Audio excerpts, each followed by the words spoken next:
invited today's advocate for the advocate profile, and that's Kameron Dawson. She is, Cameron, correct me if I say this wrong. I should have written down notes, but I was like, oh, I know you. I can do this.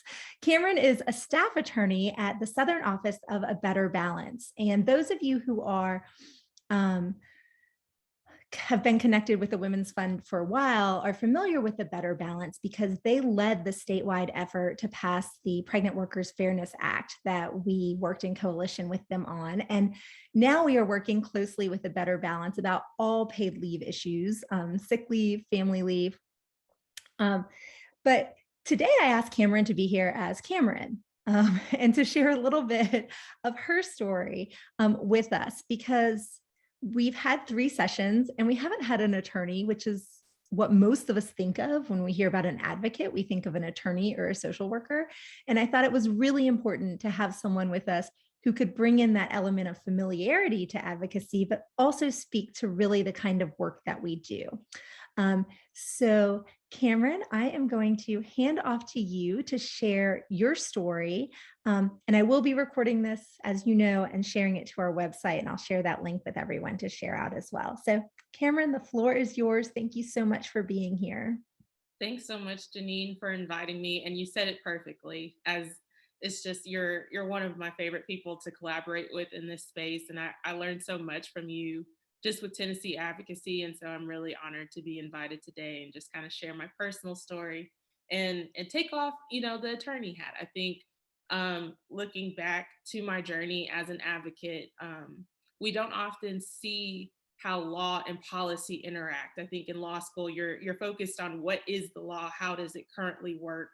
And there's not really a progressive focus on, well, how do we as lawyers influence what the law can be and how do we change policy? So one thing I love about my work at A Better Balance is I'm able to help workers know their rights and touch on what their rights are currently. And I can also help them enforce their rights and connect them with attorneys, or oftentimes we do enforce laws like the Pregnant Workers Fairness Act or paid family leave laws that we pass. And then typically that is, the typical lawyer motions and actions, but I get to also work on the policy side and talk and connect with folks who are on the ground, who are organizing and who are advocates where they see issues and problems and where the laws may not be effective, but they want to provide solutions, and I can give them that technical support or those talking points on how to get those laws passed. And A Better Balance is a nonprofit, so we are 501c3, but we are able to work with organizers and sort of support legislators in their efforts when they do want to take on policies like pregnancy accommodations or paid family and medical leave and paid sick time, which is so important to address infant and maternal health in this country, and especially in the South, where we do see many of those adverse health outcomes, affect low-income workers and workers of color. So that's about what I do, but I do want to take a step back and kind of talk about how I got there. I'm originally from Lawrenceville, Georgia, and so I was raised by a single mom. And for many, in my family, many of the women in my family, we were told, just to make things work. You don't really cause waves. You don't, ask for accommodations at work. I was raised by my mother, but also my grandmother. And many times I had my own room in my house and never really questioned why that system worked, or why were things the way they were. And later on, just talking to my mom about, okay, what do you want to do when you grow up? And so the first answer was a teacher. And me talking with my mom, and of course sometimes it was, oh, they don't make enough money, so choose something else. And then I said, okay, I want to be a lawyer. And it really was my teachers and my community that really poured into me and allowed me to go through undergrad and go to law school. And I will say I did do Teach for America for 2 years, so I still was able to teach. And I taught 5th grade, and I really saw in the classroom that many teachers, were not able to take breaks. They were not able to really take the time off, or they were, but it wasn't encouraged. And so it really created this system, this environment where folks were just made to work and, not expected to take care of themselves or to really cause waves. And I thought, after personally experiencing some of those battles myself with my own health, that, there's a way that the system can be changed. It doesn't, it shouldn't depend on, okay, I have a great principal at this school, I have a great team on my school chair. It should really be across the board, something that everyone can be able to access. And so, being able to share information with my community has been one of my main goals. I realize that the law can be this complex thing, but everyone can really understand it. And as much as we say that as a lawyer, we have this access to these tools and we have this expertise, if I can be able to break it down to community members, to people like my mom or like my friends, they can take that information and pass it on and become leaders in their community and be the experts in their communities.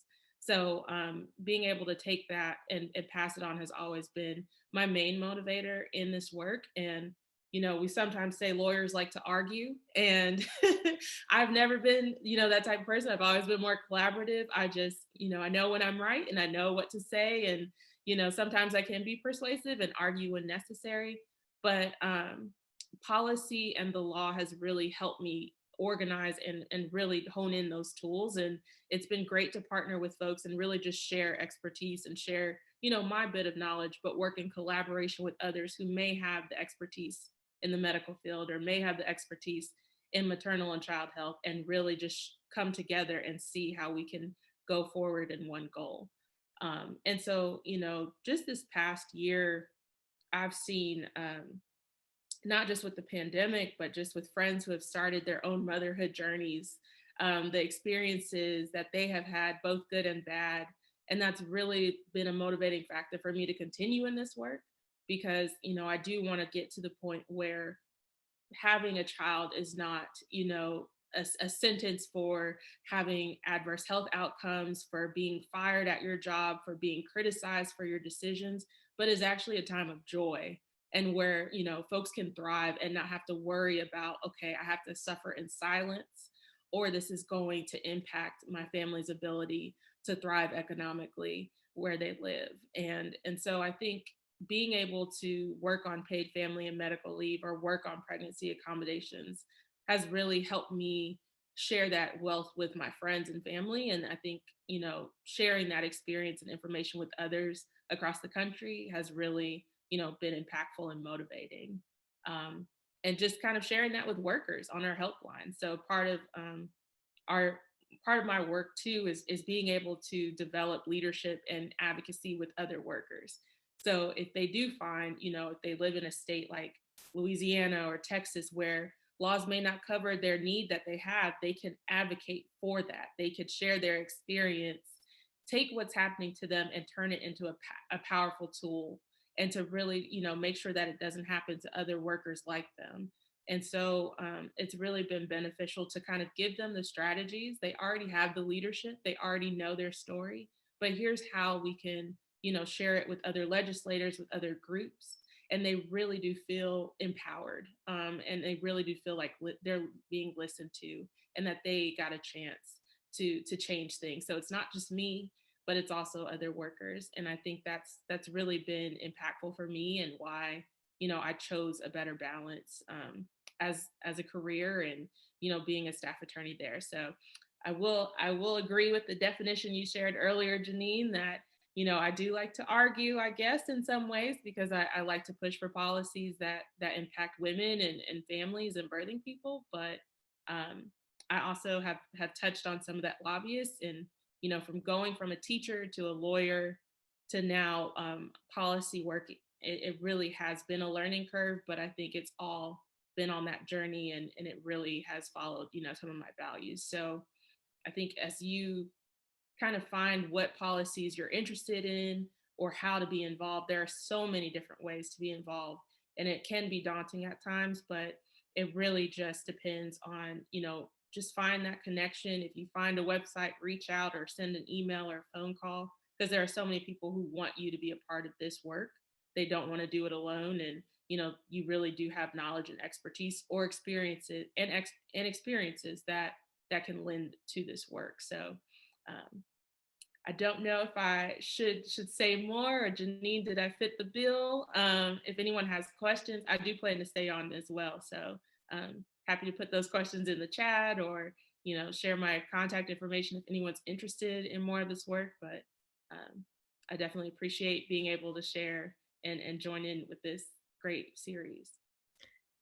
Cameron, I love that because I learned things about you, though we have been on calls together for a couple years now, pretty regularly. And thank you. And I just, you know, I think you touched on a couple things that are so, so important. Um, the first being that we all have our areas of expertise. I know when we were first getting on the call, we have a number of folks here who are also engaged with the League of Women Voters, who are my go-to experts on some of the political participation issues facing families and facing voter equity and redistricting. We can talk about that on another call. And,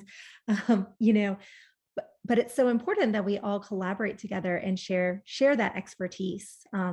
You and Feroza and Elizabeth and everyone at A Better Balance are my go-tos for paid leave. I don't answer questions when I get them without double checking with one or multiple folks there.